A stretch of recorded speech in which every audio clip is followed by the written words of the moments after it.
चुनाव तो आते जाते हैं, हार जीत तो होती रहती है, लेकिन संविधान की हार नहीं होनी चाहिए और लोकतंत्र की हार नहीं होनी चाहिए। जो जीता वही सिकंदर। लेकिन किस किस्म से जीता, कैसे जीता, क्या षड्यंत्र अपनाए, ये अपने आप में एक सवाल उठता है।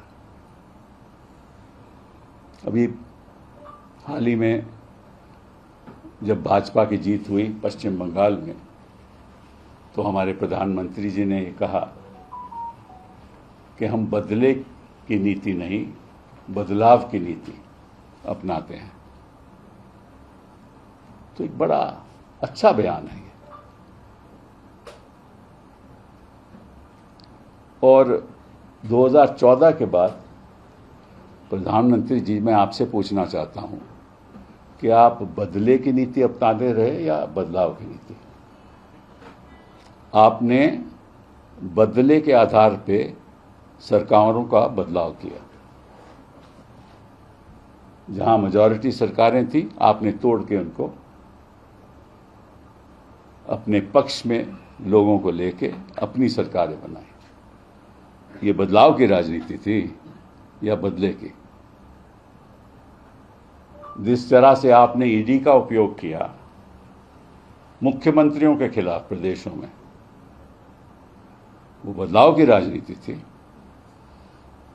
सत्ता के बदलाव की राजनीति तो जरूर थी, लेकिन देश के बदलाव से कुछ नहीं उसका लेना देना था।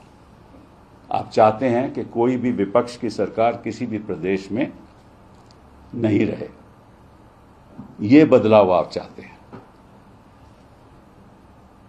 ये बदलाव नहीं, बदला है।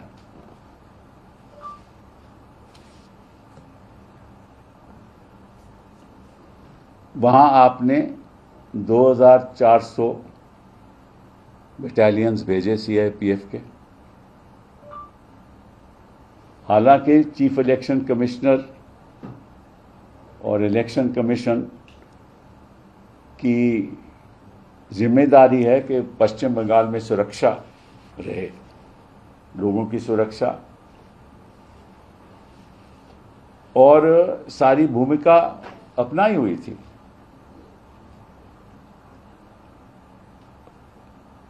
कई लोगों का तबादला हुआ, 483 लोगों का तबादला हुआ। अपने आपने चीफ सेक्रेटरी लगाया, अपना होम सेक्रेटरी लगाया। सुरक्षा आपके हाथ में थी पश्चिम बंगाल में, फिर भी 2400 बटालियन सीआरपीएफ के भेजे गए। क्यों भेजे गए? सवाल उठता है। और फिर हमारे गृह मंत्री जी ने यह ऐलान किया कि चुनाव के बाद भी 70,000 लोग वहां रहेंगे, 70,000 सीआरपीएफ के लोग वहां रहेंगे। ये बोला कि उनको खतरा था। किस लिए? और हिंसा किसके खिलाफ हुई? 4 मई के बाद हिंसा किसके खिलाफ हुई? कि लोगों के दफ्तर जलाए गए? भाजपा के तो नहीं।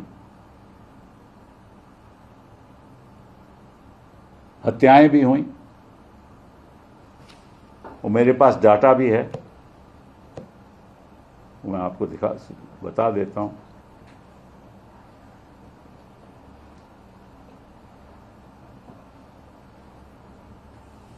पहले तो गृह मंत्री जी ने 17 अप्रैल और 27 अप्रैल और 28 अप्रैल को कहा था कि 60 दिन तक हम अपनी डिप्लॉयमेंट सीएपीएफ की रखेंगे वहां। और क्या हुआ कि टीएमसी के दफ्तर वैंडलाइज हुए,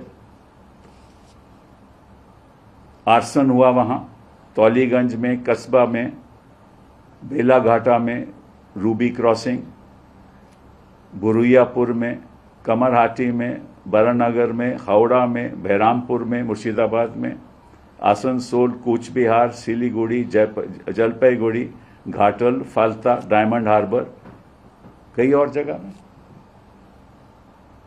मॉब्स वहां उन्होंने संपत्ति का डैमेज किया। तो आपकी सीएपीएफ क्या कर रही थी? आपने तो कहा कि हिंसा, जो टीएमसी है, तृणमूल कांग्रेस है, वो हिंसा करवाती है और इसलिए चाहिए कि सुरक्षा होनी चाहिए पश्चिम बंगाल में। अब हिंसा कहां हो रही थी और किसकी सुरक्षा हो रही थी? ये बदलाव की राजनीति है, जब ये बदले की राजनीति है, बदलाव की राजनीति नहीं है। बुलाव की राजनीति तो हम लोग चाहते हैं। हम लोग चाहते हैं कि आप उन मुद्दों पे ध्यान रखो जो इलेक्शन से जुड़े हुए नहीं हैं, जो कम्युनलिज्म से जुड़े हुए नहीं हैं, सांप्रदायिकता से जुड़े हुए नहीं हैं, जो बेरोजगारी इस देश में है उसको कैसे खत्म हुआ, उसके बारे में तो आप बात ही नहीं करते। क्योंकि 24/7 24 घंटे रोज के रोज आपका लक्ष्य यह होता है कि किस तरीके से विपक्षी दलों के खिलाफ कार्रवाई की जाए। ईडी द्वारा, सीबीआई द्वारा। एक बड़ा अच्छा फ्रेज है called ice. Ice means income tax, CBI and ED, और उस पर अगर आप ड्रग मिला लो तो नाइस हो जाता है। हाँ, नाइस हो जाता है। ड्रग, ठीक है ना, नारकोटिक्स, इनकम टैक्स, सीबीआई और ईडी। तो आप आइस भी करते हो और नाइस भी करते हो। और ये आपके कहते हैं बदलाव की राजनीति है। किसको आपने छोड़ा? किसको छोड़ा? आप मुझे बता दीजिए। कोई मुख्यमंत्री, पूर्व मुख्यमंत्री कांग्रेस का के बाकी विपक्षी दलों का आपने छोड़ा? किसी को नहीं छोड़ा।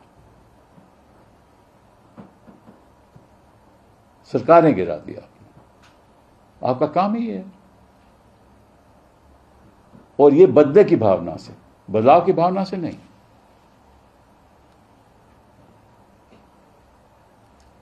टीएमसी वर्कर के ऊपर असॉल्ट हुए, कईयों की मृत्यु भी हो गई, ननूर में, भीरगम में, और ये वीडियोस सोशल मीडिया पे चल रहे हैं। और फिर डोर टू डोर थ्रेट्स भी दिए गए, दुकानें बंद हो गई, नॉन वेजिटेरियन खाना बंद कर दिया। और खा पी के लोग माछी खाते हैं बैठ के चुनाव के दरमियान में। मछली खाते हैं ना, अभी वो चुने भी गए हैं। अच्छी बात है, कोई उसमें नहीं है। एक बात तो ये कहना चाहता था। दूसरी बात, एक आंकड़ा मैं आपको देना चाहता हूं, वो बड़ा महत्वपूर्ण है। खैर, ये तो मैं पहले भी कह चुका हूं, ये चुनाव एक तरफ इलेक्शन कमीशन ऑफ इंडिया और दूसरी तरफ चुनाव, और it was not versus BJP and Trinamool Congress. It was versus Election Commission of India through SIR and Trinamool Congress, along with the might of the state of the union. सरकार एक तरफ, ECI एक तरफ और विपक्षी दल दूसरी तरफ। और SIR का चमत्कार हम देख ही रहे हैं। चमत्कार के बाद एक आंकड़ा आपको देता हूं। जहां भी 5000 से कम डिलीशन हुई, 5000 से कम, वहां भाजपा के 13 कैंडिडेट जीते और तृणमूल कांग्रेस का 0। जहां भी 5000 से कम की डिलीशन हुई। जहां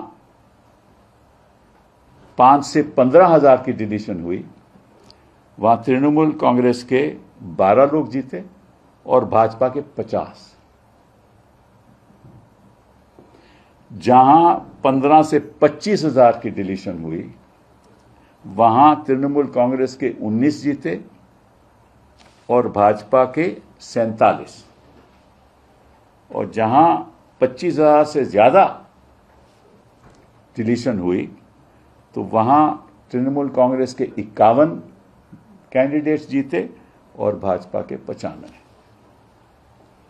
तो ये थोड़ा अचंभा नहीं है कि भाई जहां ज्यादा डिलीशन है, जहां भी डिलीशन है वहां ज्यादा भाजपा के लोग जीत रहे हैं।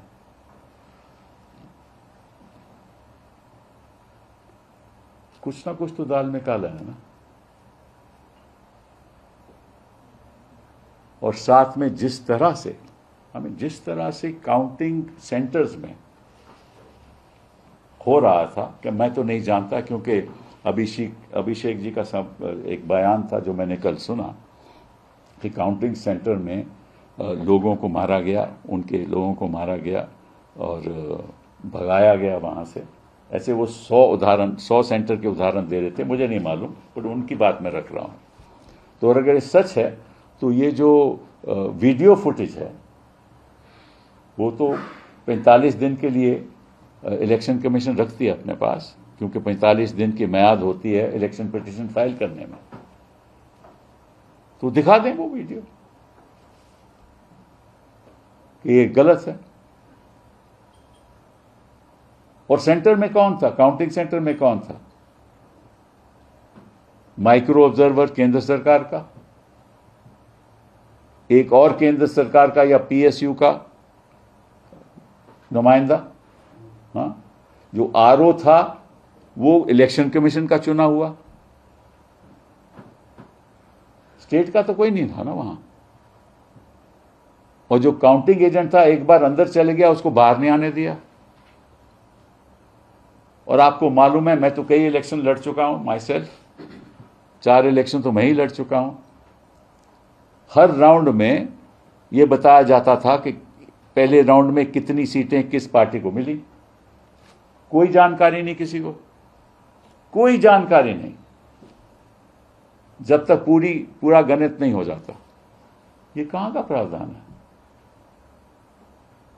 काउंटिंग सेंटर में सेंट्रल गवर्नमेंट कंट्रोल रखे, सीएवीएफ वहां तैनात हो, काउंटिंग एजेंट्स को मारा जाए, उनको बाहर नहीं आने दिया जाए।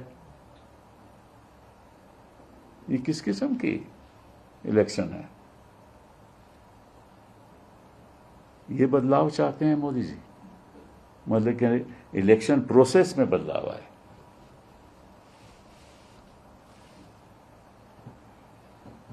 ये बहुत ही दुखित बात है।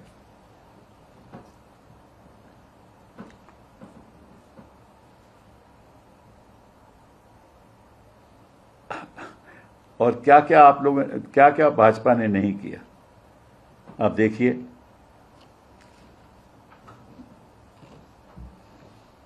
मार्च और अप्रैल 2026 में 20 ऑपरेशंस ईडी ने किए। मार्च अप्रैल के इलेक्शन हो रहा है, 23 और 29 अप्रैल में इलेक्शन हो रहा है। मार्च अप्रैल में आपने 20 ऑपरेशंस किए, सर्च, अरेस्ट किया, प्रॉपर्टी अटैचमेंट किया, इंटेरोगेशन किया। 28 मार्च और 19 अप्रैल, केवल इन 2 दिनों में 23 दिन में सर्च ऑपरेशंस हुई 50 प्रेमिसेस अक्रॉस 6 सिटीज। अरेस्ट भी हुई, लोगों भी समन किया गया, आईपैक के ऑपरेशंस बंद किए गए, टीएमसी लीडर्स और कैंडिडेट्स उनके ऊपर रेड हुए, सुजीत बोस, रथिन घोष एमएलए के ऊपर रेड हुए।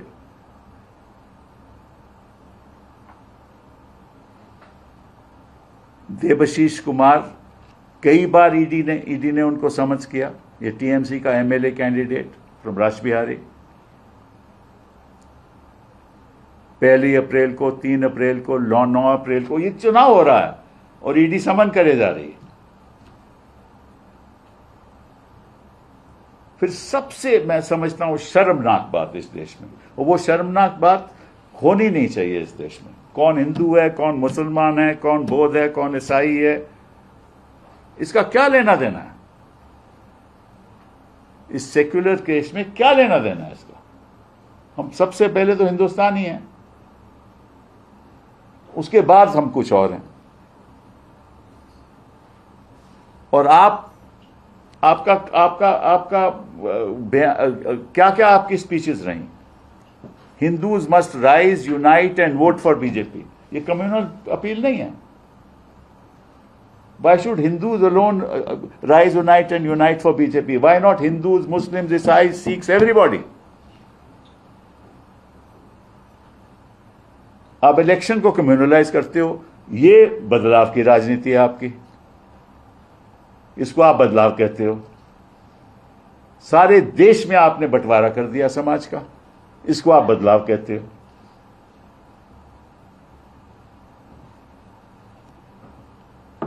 और साथ में ये कहा कि vote, Hindus must rise, unite and vote for BJP और Bengal will turn into another Bangladesh. ये क्या मतलब हुआ? मतलब कि हिंदू मुसलमानों के हाथ चले जाएगा? ये आपकी बदलाव की राजनीति? ऐसे भाषणों के साथ आप लोगों को क्या संदेश देना चाहते हो? ये तो अपने आप में अकॉर्डिंग टू मी ये रिप्रेजेंटेशन ऑफ पीपल्स एक्ट का कम्युनल अपील के अंतर्गत ये उसका उल्लंघन है। इलेक्शन पिटिशन फाइल करके ये बात कोर्ट्स के सामने रखनी चाहिए। अब कोर्ट के सामने तो कई चीजें हम रखते हैं, तो ये भी रख देते हैं। देखते हैं कोर्ट इस बार क्या करते हैं।